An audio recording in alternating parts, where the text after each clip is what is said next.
Hello and welcome to the Spartan Sports Report. I'm Zach Beavers.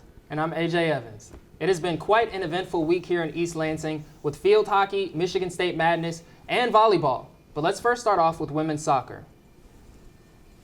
The Spartan women's soccer team hosted in-state rival Michigan on Sunday afternoon. The Spartans came into the game riding a 10-1-3 record on the season with a 5-0-1 record in the conference. 3,222 people filed into Martin Stadium to watch the Spartans take on the reigning Big Ten champs.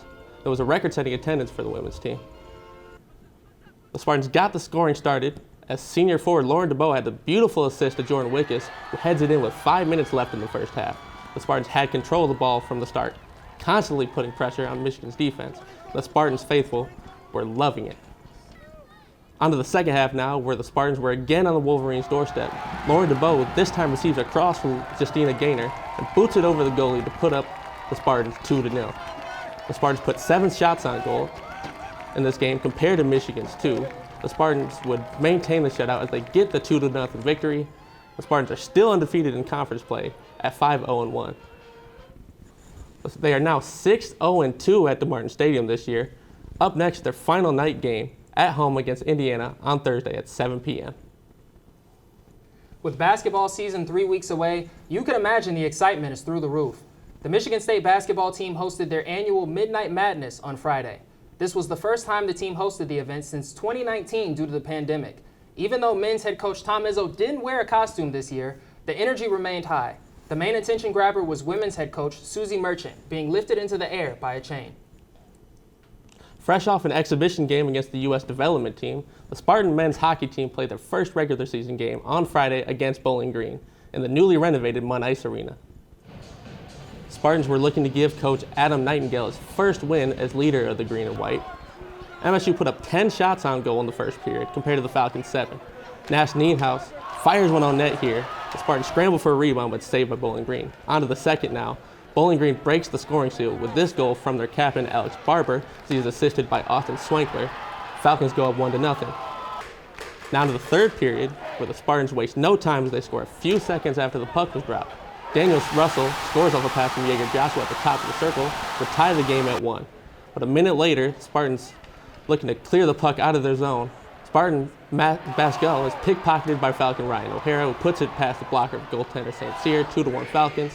The Spartans were looking to tie things up, but then give up an empty netter here as Bowling Green goes up 2 goals and puts the game away for good.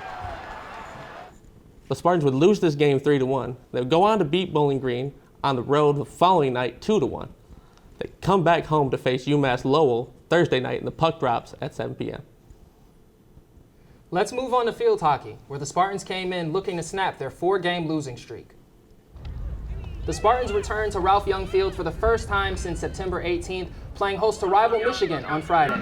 Just over a minute into the game, Laura Clark takes it from the corner, fights through traffic, and knocks it in to put Michigan on the board. The Wolverines struck again later in the quarter, ending the half up 2-0.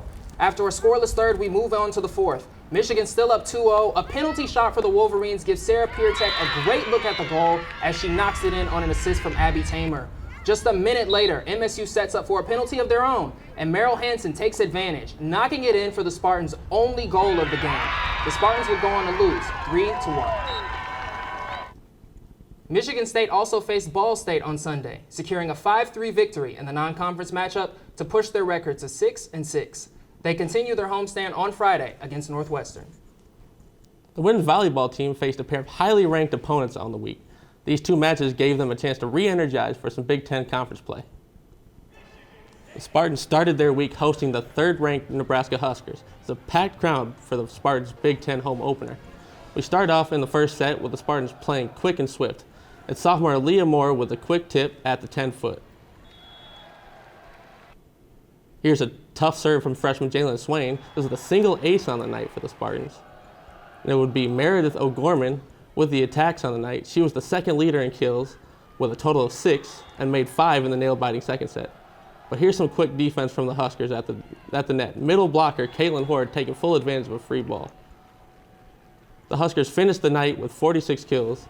They swept the Spartans in 3 sets and extended their Big Ten record to 5-0. The Spartans hosted the 11th-ranked Minnesota Golden Gophers on Sunday Former Spartan and current Minnesota grad, Nia Gross, tallied 7 kills and 5 blocks. The Golden Gophers knocked down the Spartans in 3 straight sets. The Spartans are set to host another Big Ten matchup against the Michigan Wolverines this Friday. The MSU football team took on third-ranked Ohio State on Saturday at Spartan Stadium. The Spartans hosted the undefeated Buckeyes, still in search of their first conference win. We start off in the opening drive in the first quarter for Ohio State. Here's C.J. Stroud out of the play action, launching a 19-yard pass right in the hands of Marvin Harrison Jr., who makes the play over Charles Brantley in the end zone. Harrison was phenomenal, catching 7 passes for 131 yards and 3 touchdowns.